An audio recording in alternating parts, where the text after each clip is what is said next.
Have you ever looked up at a clear blue sky and noticed the long white lines crossing it, left behind by aircraft passing too high to hear?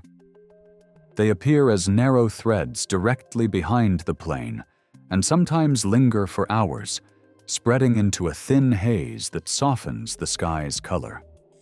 You have seen them your entire life and almost certainly never considered what the sky would look like without them. In September of 2001, for 3 days, they were not. After the attacks on the 11th, the FAA grounded every commercial aircraft in the United States. Around 4,000 planes were ordered to land. The skies went silent in a way they had not been since before the jet age. No departures, no arrivals, no contrails. For 3 days, meteorologists looked up at a sky that had been normal in 1950 and had not existed since. But here's the surprising truth.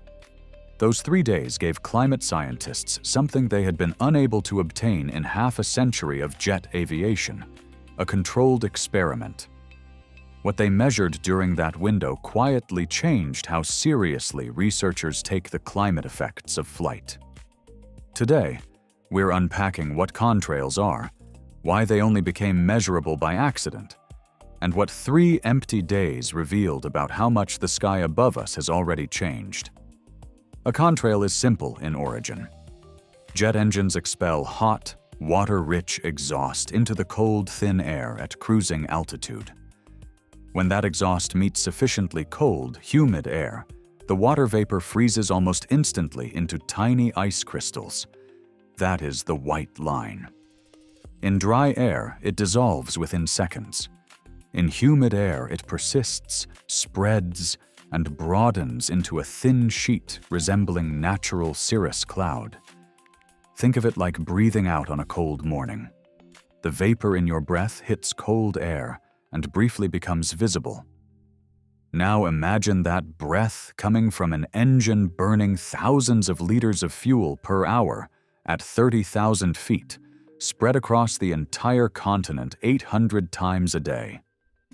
David Travis, a meteorologist at the University of Wisconsin, had been studying contrails for years before the attacks.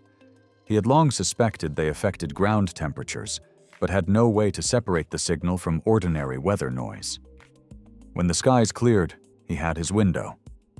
Using data from nearly 4,000 weather stations across the continental United States, he measured the gap between the daily high and low temperature across those 3 days.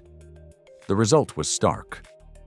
The range was almost 2 degrees Celsius wider than the average for the same dates across the previous 30 years. Without contrails, days were hotter and nights were cooler. The thin artificial cloud layer aviation had been laying across the sky was trapping heat overnight and reflecting sunlight during the day, compressing the temperature range in ways that had gone unnoticed because they had never stopped.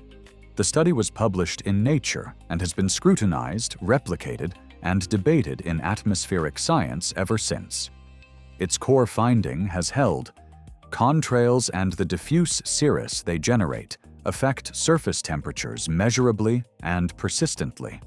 Some researchers now consider the warming effect of aviation's artificial cloud cover comparable to its direct carbon dioxide emissions. So, the next time you trace a white line across a blue sky with your eyes, you are looking at something that alters the temperature of the air you are standing in. The most consequential climate experiment of the modern era was not run in a laboratory. It was run for 3 days in an empty sky by a catastrophe nobody would have chosen and a silence nobody expected to learn from.